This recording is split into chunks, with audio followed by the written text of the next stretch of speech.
Hello, welcome back to Spad Web, and in this video we're going to be doing an unboxing. No, it's not Rumble Slam. No, it's not Marvel Crisis Protocol. It is something completely different. Roll for Adventure. Okay, so here we have the box for Roll for Adventure. Yeah, it's big. I was going to do it in the in my usual craft room where I've been doing the unboxing videos, but it's a bit of a tight squeeze in my what do you call it? In my spray booth where I've got the lighting set up now because I've got rid of the other lights. Well, they're out of the way, I can't get at them at the moment. So rather than pack everything up and start hunting around, I thought I'd do it in the living room for a change. So here we are, Roll for Adventure. Fate lies in your hands. The old kingdom is in danger.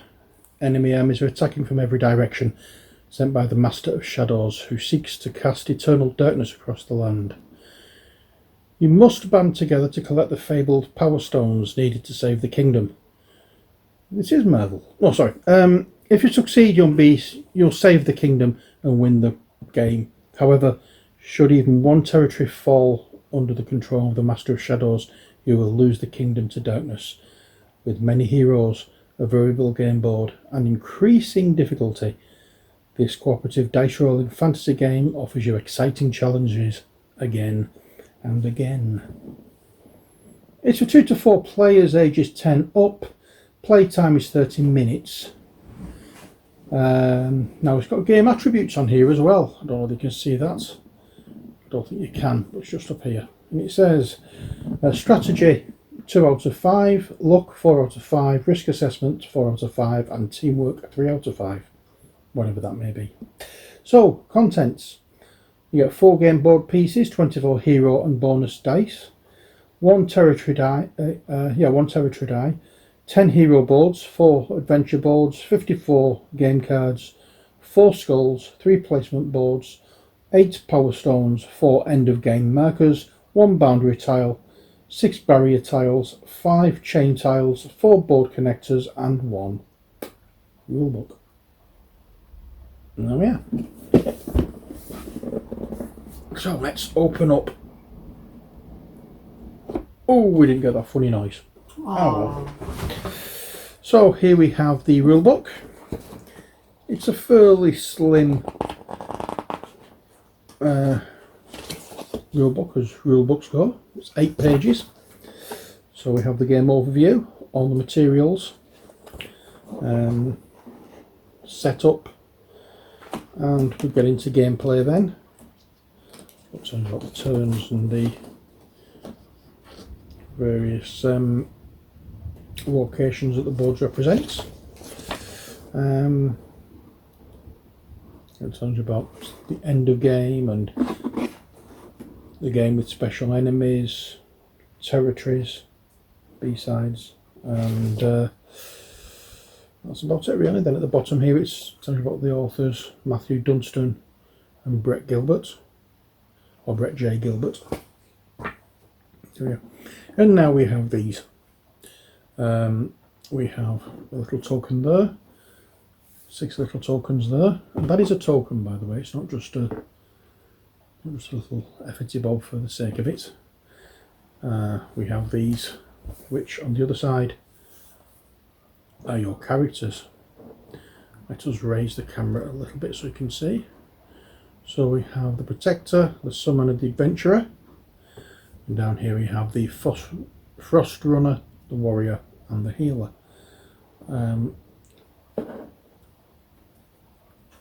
That's those. And then we have some more hero characters. I'm sure I've picked up 2 pieces here. I have, and I just can't separate them for some strange reason. That's because they're attached together. Haha, that's right. So we start off up here with the Avenger. It is Marvel. Then Thief, Fighter, and Sorcerer. And then here you have 2 areas for cards and the Resurrection Portal, I think it's called. Let me just check with that. I'm sure it's called the Resurrection. Well, Vortex of Resurrection. which is that one. Yeah, we'll find out more about that when we get round to playing it. And then we have the Infinity Stones. Sorry, the what do you call it? The Power Stones, not the Infinity Stones. That's something completely different. And then we have the 4 skull tokens, end of game markers. And then here we have chain tiles. Here we have the board connectors. This is the storage chest. And then we have some of the adventures, the Crown of Kings, the Sword of Saints, the Book of Magic, and the Jewel of Light. And then we have the 4 games, the 4 tiles that make up the game board. And as you can see, there are connectors in there already, so we don't really need the other connectors, but they're there just for the sake of it. And as you can see, the both game tiles are there. A and B side, well, but A and B sides. And then we have a couple of empty plastic bags. It's nice. Well, I've got 3 empty plastic bags. Or could that be 4 empty plastic bags? That's 4 empty plastic bags. It's nice they've started putting these in games now. There's near enough a standard. Because you get so many bits and pieces in games that, you know, you run out of places to put them. Right, let's put this up there and I'll lower the camera a little so we can have a closer look at the cards and the dice. There we are. Put that down a touch. Right, so here we are with the cards. It does have one of these efforty bobs, so I don't have to slice into it. And then these are the monsters. Let's us zoom in a touch. So we have, in this I believe we have 3 level 1 monsters, 2 level 2 monsters and 1 level 3 monster.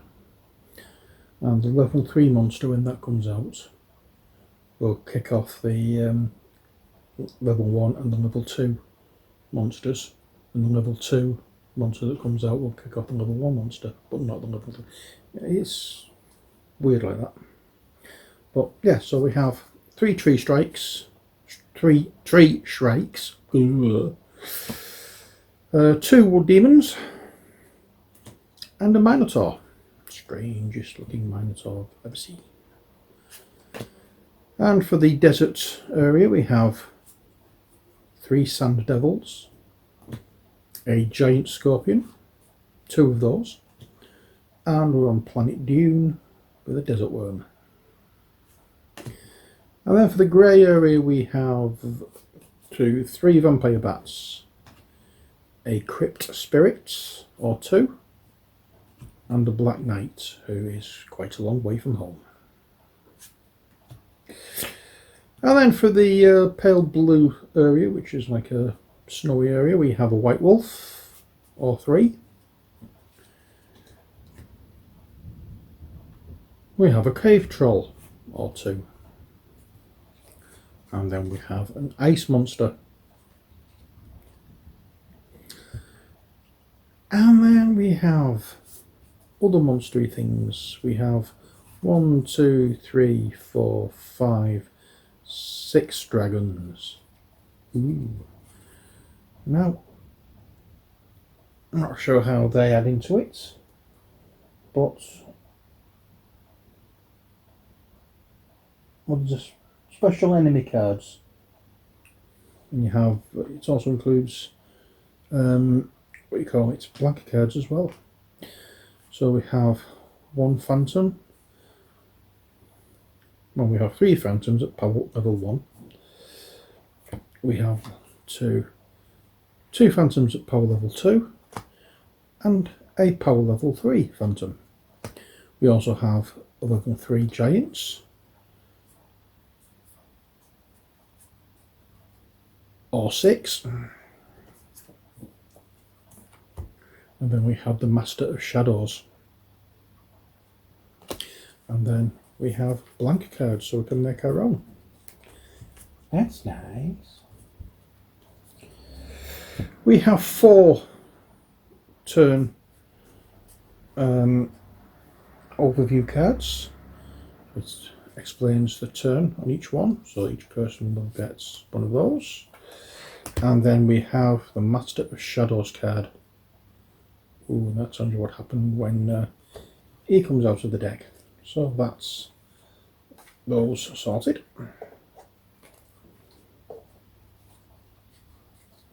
I'm going to pop them into one of these rather nice little plastic bags. Da, da, da. And that's how you do that, just in case you didn't know. Now we have 1 region die, territory die. There we have a blank face.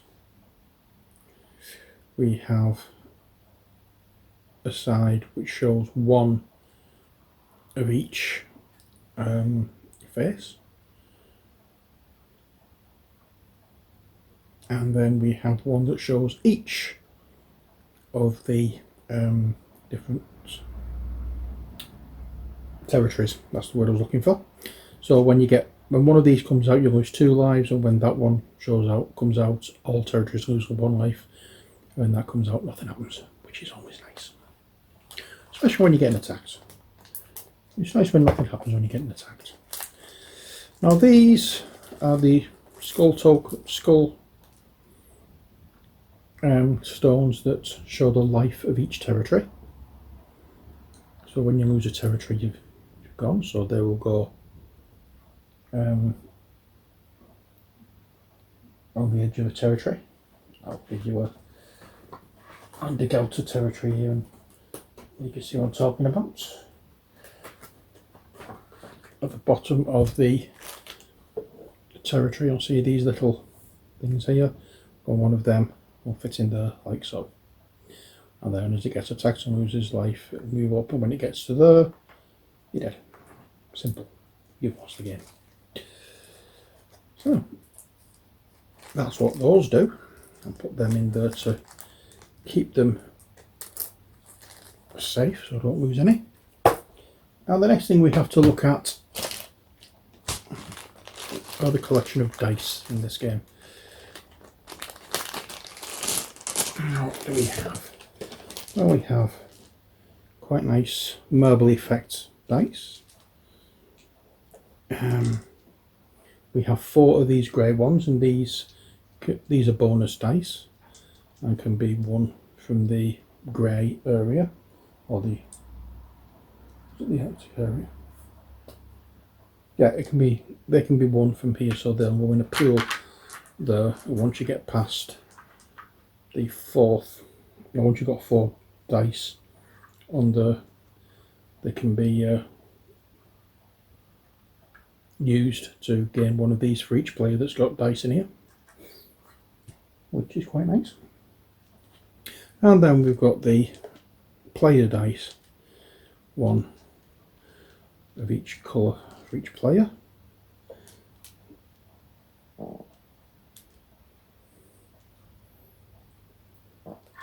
So you have red, yellow, green and blue, and each player gets 5 of these dice to use. Yeah. And basically you just roll them and place them on the board. So that's about all there is for this video, for this game. I hope you've enjoyed the video. Look forward to some gameplay videos of this as we go on. But as I said, that's it for this video. I hope you've enjoyed it. Until next time, as always, take care, God bless, and bye for now. Stay safe. And I'll see you next time.